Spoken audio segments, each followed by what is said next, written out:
with Rachel V. Hill, taking a daily look at the biggest stories in Denver sports and interacting live with you, the Coffee Break fam.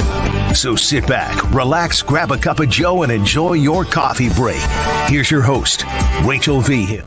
49ers wide receiver Brandon Aiyuk is making headlines today talking about how the 49ers don't want him back. And you might say, well, what does that have to do with any of the teams here in Denver?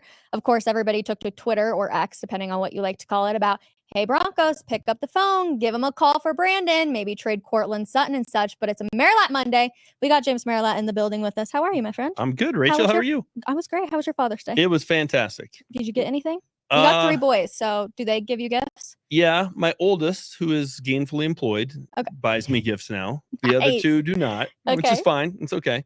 Yeah, so I got a couple of things to put up in my office. One's a CU thing, and then one's a 1998 Broncos commemorative kind of thing. So we spent way too much time yesterday having them read me numbers of players on that team and seeing if I could remember them. Okay. 25 years later, whatever. It was a ton of fun. How'd you do?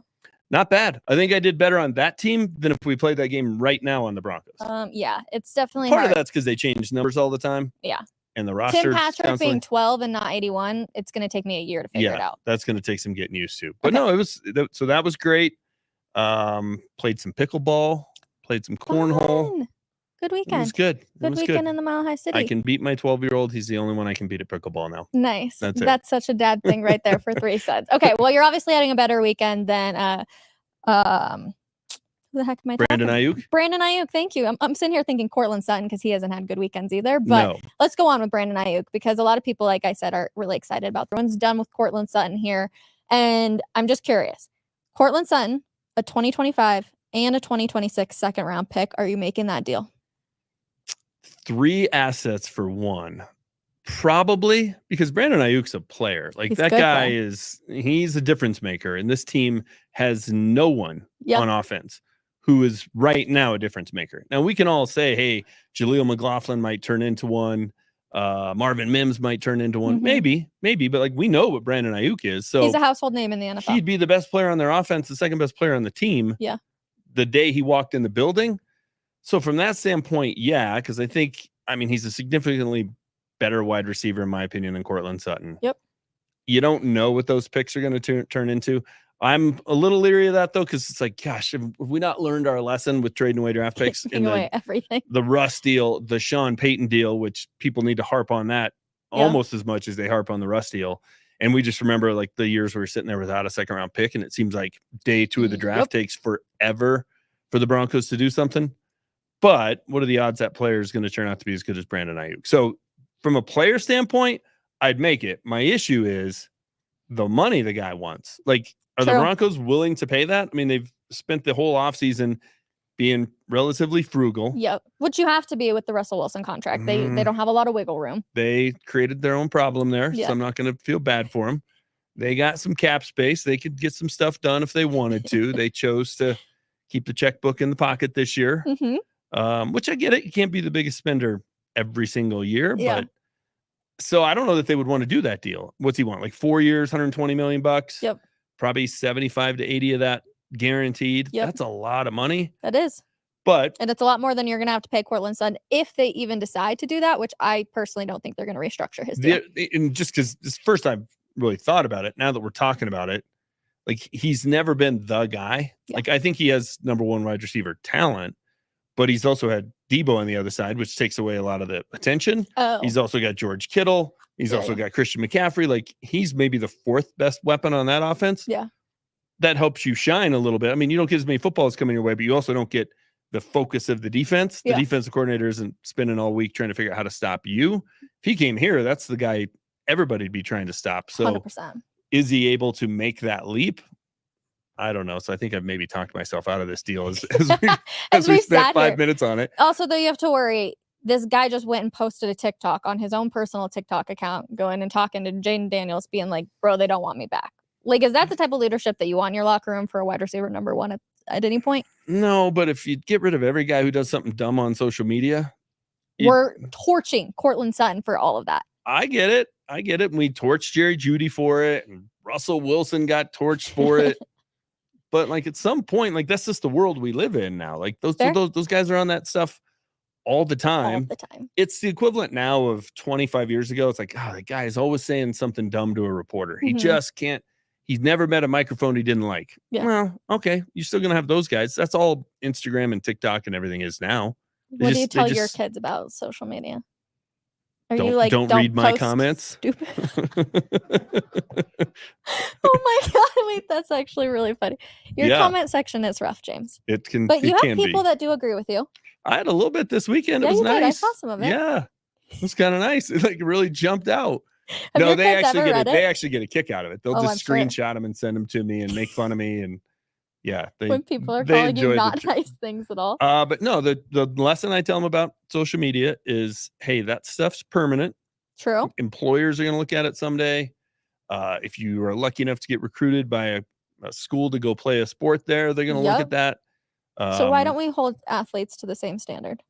It's a fine standard. They're young. I do stupid things now when I'm 50.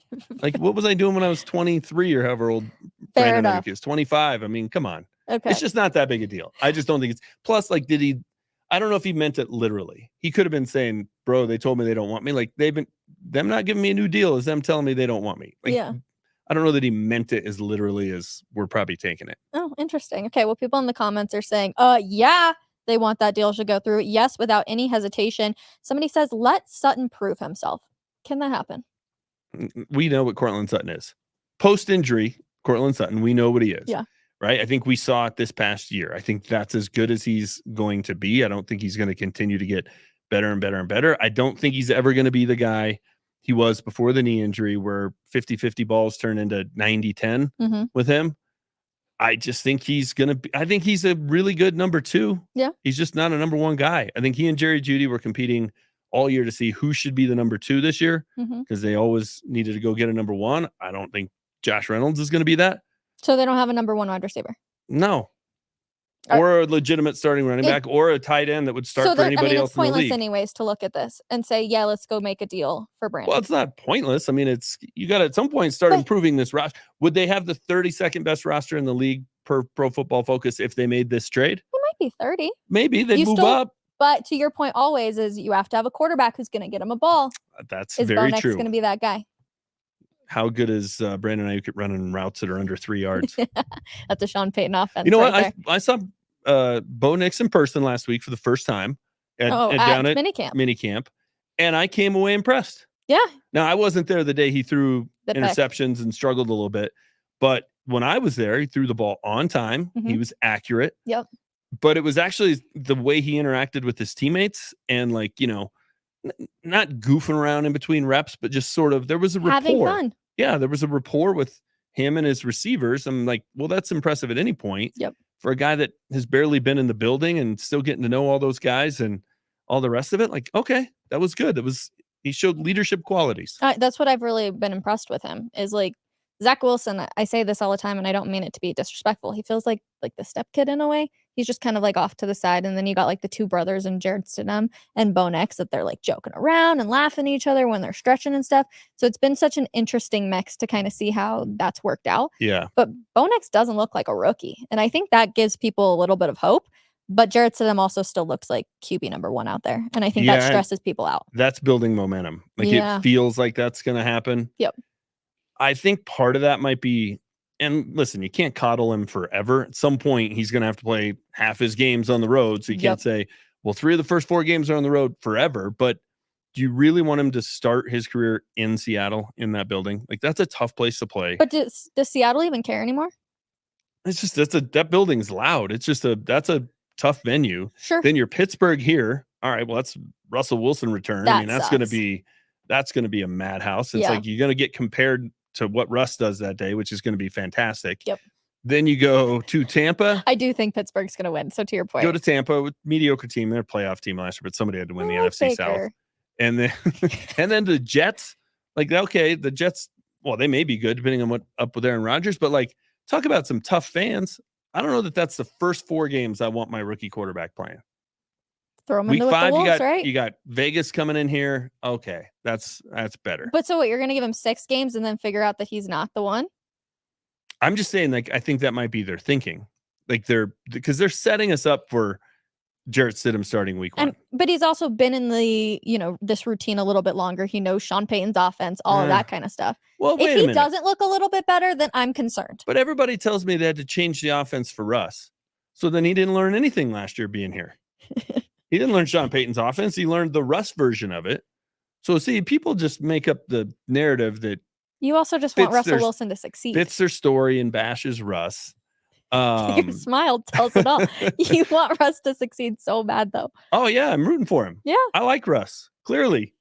Clearly, you have a Russell Wilson jersey for the Steelers. That's going to be fun. Week 2. Can't wait.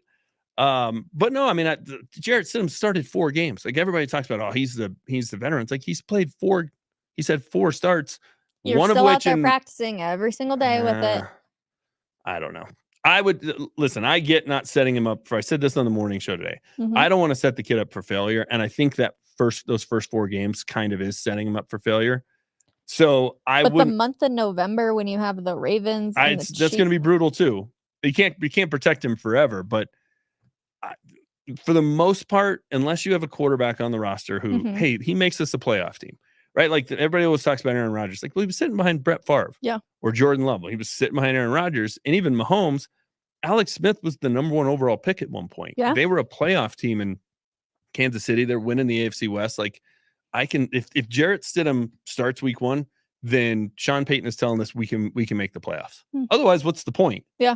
What's the point? To win 7 games instead of 5? Yeah. I'd rather win 5 with the rookie than 7 with the wily veteran with his 4 starts. I just think of Cecil Lammey, who's like on the other side of the camera I know. over there. I can He's feel going him. 9 wins, everybody. Buckle up. I can They're feel going him to the playoffs. glaring at me. If only. Okay, so you mentioned the Jets because I want to talk about this. You wrote an article today, denversports.com, about Nathaniel Hackett. Yes. So I think it was Pro Football Network. Yep. Came out with their list of the 10 worst coaching hires in NFL history. Yeah. Where do you think Nathaniel Hackett ranked? Urban Meyer is definitely number 1. He was 1. That's terrible. 2 or 3? 2 of all time. I mean, there have been some brutal coaches. Yeah. But I think, and I wrote this in the piece, I think to some extent they've been so bad since Super Bowl 50 that it all kind of just goes together, right? Like VJ and the 2 years of VJ and Fangio, the 3 years and the 15 games with Hackett. Yeah. It's just all kind of in this stew of blah, right? And I think we kind of forget like just how awful he was. Yeah. 46 left hash, right? Like to settle for a 64-yard field goal in the first game. The fans counting down the play clock. Yep. Something I've never seen. I mean, talk about embarrassing. Those early season games, the 11-10 win over the Niners, the 12-9 loss to the Colts. I mean, just like, oh my gosh. It was like national TV every week, and the Broncos were just a punchline. Embarrassing themselves. But, and I said this to Will, I think it was Thursday night when I was on DST with him. Denver Sports Night, 104.3 The Fan. He talks about how, the Hackett's last game and that it was so much better with Sean Payton, and they didn't have the debacle of 51-14 on Christmas Day. Sorry, but 70-20 was worse. And people don't act like that happened. Is that worse than every game we saw at Hackett? I think there was as many things this past, maybe not as many. Because when I wrote the piece today, it was like walk down memory lane of like, oh my gosh, I forgot about that. I forgot about that. I forgot about like 2 of the things that you just told me. And I was like, oh my gosh, you're right. But 70-20 was a disaster. The play call with the eyes. Calling the wrong play because he can't read his play sheet. Yeah. Forgetting or calling a timeout before you punt at the end of the first half. So the Chiefs get more time to go down and get a field goal. And of all teams, the Chiefs. I mean, those were Hackett-esque. Yeah. But in Sean We Trust, just ask the morning show. In Sean We Trust, and 16 points, buckle up, because that's what we're going to be seeing a lot of. And Stiddy. I mean, they're already. It's happening. I think they're setting us up for that. I think that's. I also believe it's going to be Stiddy. And I don't know why. Why is it going to be better this year than it was the last 2 games of last year with him? Why? You hope he gets more reps in. You hope he's leading that trip that they're all going to take here in a few weeks and things look better. I mean, you have to have hope here in Broncos country. Like, that's all we have. There's no big names that everybody's getting excited for. That's why when the Brandon Aiyuk conversation comes up, it's like, well, maybe. Because otherwise, there's nobody. There's no household names on this team besides Pat Surtain anymore. Garrett Bowles, maybe. And Zach Bai said this to me when we were down watching minicamp last week. He's like, I kind of feel like the sum of the parts is going to be more than the individual parts. Like, because they don't have stars, right? No. It's sort of like the old no-name defense or whatever of like just a bunch of guys who know what their role is and do their job, and kind of like the Patriots were, other than Tom Brady, for almost every year during that 20-year run with Belichick and Brady. But they also had the greatest quarterback of all time. That sort of helps. True. But that could be like, that to me is a reason for hope. That's a better reason for hope to me than Sean Payton won a Super Bowl 15 years ago. I hate that take so much. That he won a Super Bowl, so therefore we should have hope. So everything's great. So you're with me? Yeah, I hate that take. Okay. Like, right. I thought you were telling me you hated my take. I'm like, wow. Oh no, I hate harsh. that everybody's like, well, he won a Super Bowl, and I'm like, and in 2009 I was in 8th grade. Wow, really? Yeah. Well, exactly. So, let that sink in a little. It's a different NFL nowadays. It is. So and I hope that he gets back to being the Sean Payton that had a lot of great years in New Orleans. But what I saw last year, there was much more evidence that he lost it during his year off than he's still that Sean Payton. There just was.